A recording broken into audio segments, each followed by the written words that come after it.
Et bonjour mes choupinous et bienvenue. Alors aujourd'hui une vidéo un peu particulière. Vous savez que l'entrepôt du bricolage en Arles est un partenaire officiel de la chaîne Mich Mich et voilà quelques temps ils m'ont demandé de leur faire un tuto pour un tuto DIY pour faire une étagère à épices. Voilà. Donc ce que je leur ai fait, la vidéo, ils ont vraiment kiffé la vidéo et c'est vrai qu'elle est vraiment kiffante cette vidéo et je me suis dit pourquoi pas vous la partager. Voilà. Allez, c'est parti.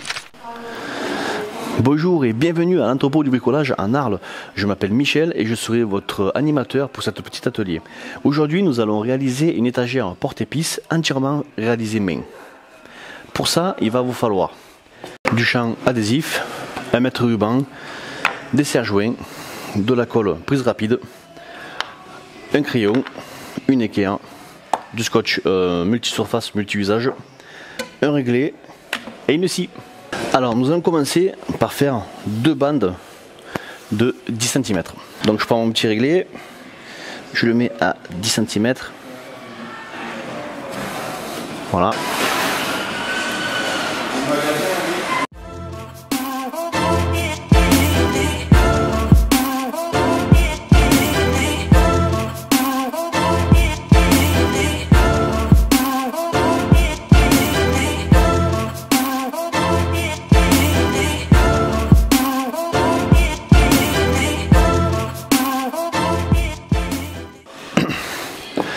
Après, si vous n'êtes pas sûr de vos coupes, l'entrepôt du bricolage a aussi une solution pour vous.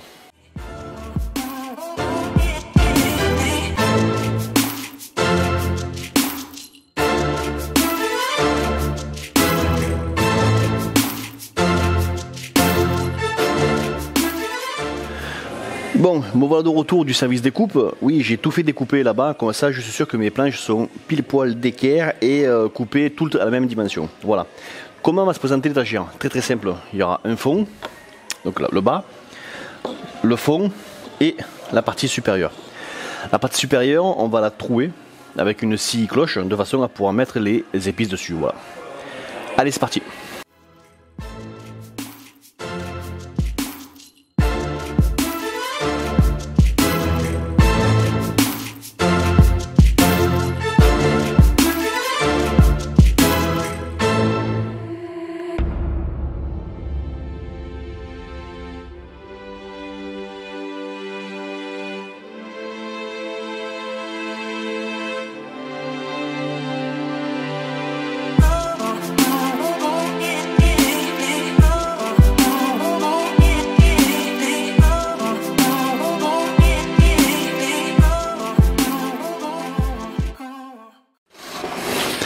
Alors pour faire un travail vraiment très propre, on va juste poncer un petit peu. Donc là j'ai pris un papier de grès 120. 120 ça devrait suffire largement à faire un résultat plus que correct. Et je vais donc voilà, poncer un petit peu, casser un petit peu les angles. Voilà. Là donc aux alentours de mes perçages, le problème quand on perce à la scie cloche, c'est que ça fait un petit peu des bavures pas très jolies, donc voilà, on vient les adoucir.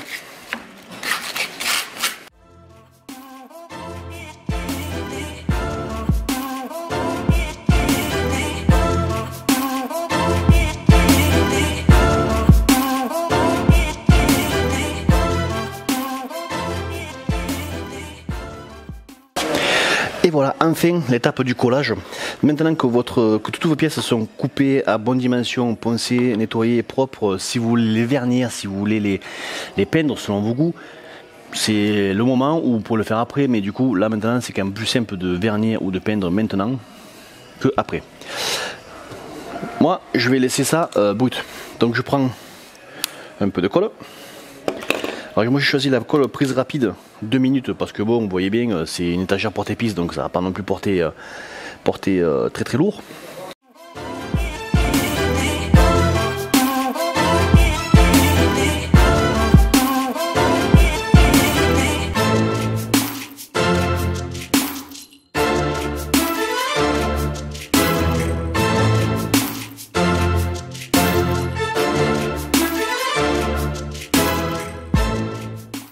Et voilà, maintenant que tout est collé tout est collé. On va juste mettre ça sous presse. Donc, soit vous utilisez des serre-joints, soit je vais vous donner une astuce qui coûte vraiment pas cher. Prenez du scotch.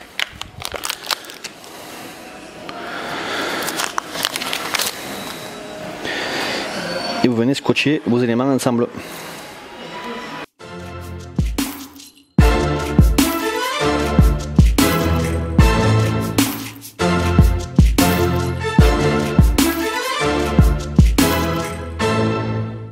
Alors pour la colle blanche vinylique, à savoir que ça s'enlève très très bien avec un chiffon mouillé, tout bêtement, voilà. Un chiffon humide et vous pourrez donc enlever les bavures de colle qui sont un peu partout sur votre étagère et surtout qui sont sur votre table, parce que bon, si vous bricolez ça sur la table à cuisine de madame, il se pourrait qu'elle vous engueule quand même. Voilà, donc mais sachez que un chiffon mouillé et l'histoire est réglée. Alors maintenant que l'étagère est sèche, donc la colle est sèche, je vais utiliser du champ autocollant. Question de venir camoufler donc les bords du contreplaqué qui ne sont pas très esthétiques. Après, moi je sais que ça me dérange pas plus que ça, mais certaines personnes n'aiment pas ça. Donc, ce qu'on va faire, c'est qu'on va prendre une bande de champ, voilà, on va approcher à peu près, on va la couper.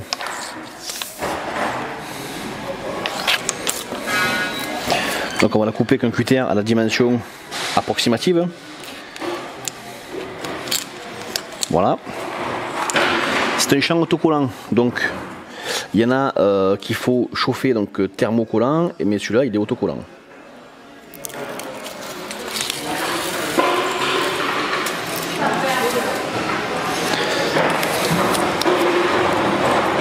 Alors mon astuce, c'est essayer de venir coller déjà un côté en place. Vous voyez que un côté déjà soit pile poil comme il faut, comme ça vous n'aurez qu'un seul côté à couper.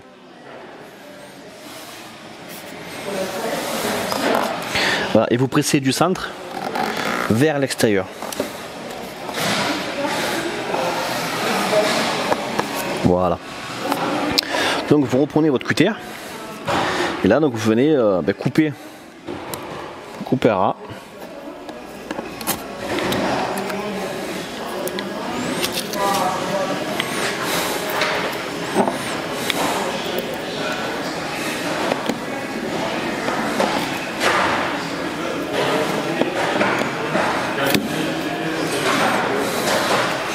Et pareil sur la longueur.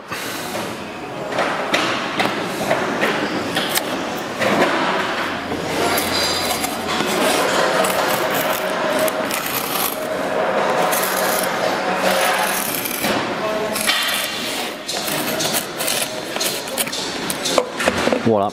Et pour soigner la finition, un petit coup de papier de verre, pareil, toujours le 120, hein, on ne change pas de grain. Voilà, venez vraiment poncer le champ.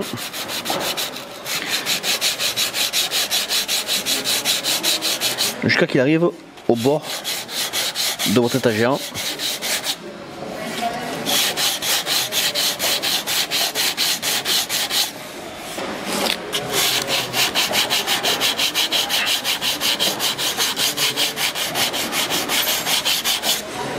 Et voilà, et là ça vous fera une finition impeccable. Je fais les 4 ici, je fais un petit peu les côtés et on sera bon. Et voilà, ce petit tuto se finit déjà ici. Moi j'ai laissé le bois naturel parce que j'aime ça, mais vous pouvez très bien peindre votre étagère, la couleur que vous voulez. La seule différence c'est que si vous peignez, à la place du champ, il va falloir mettre un mastic style pâte à bois pour éviter que les fibres du contreplaqué donc de se voient à travers la peinture. Voilà, c'est la seule différence.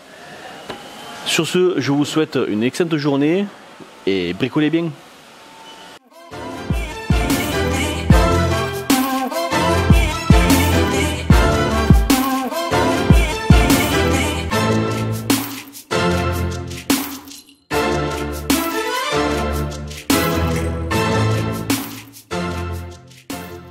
Et voilà mes choupinous, cette vidéo se finit déjà ici. Alors en description tu trouveras le lien pour le BSC, donc le Brico Social Club. C'est le réseau social de l'entrepôt du bricolage. Tu peux bien sûr t'inscrire, c'est gratuit. Tu peux partager pas mal de choses avec eux. Il y a des experts qui te répondent. C'est vraiment super interactif, c'est super ludique. Donc je ne peux que te conseiller d'aller t'inscrire sur le BSC, voilà, donc le Brico Social Club. Pense bien sûr à liker, à partager et à t'abonner. Kenavo les potos!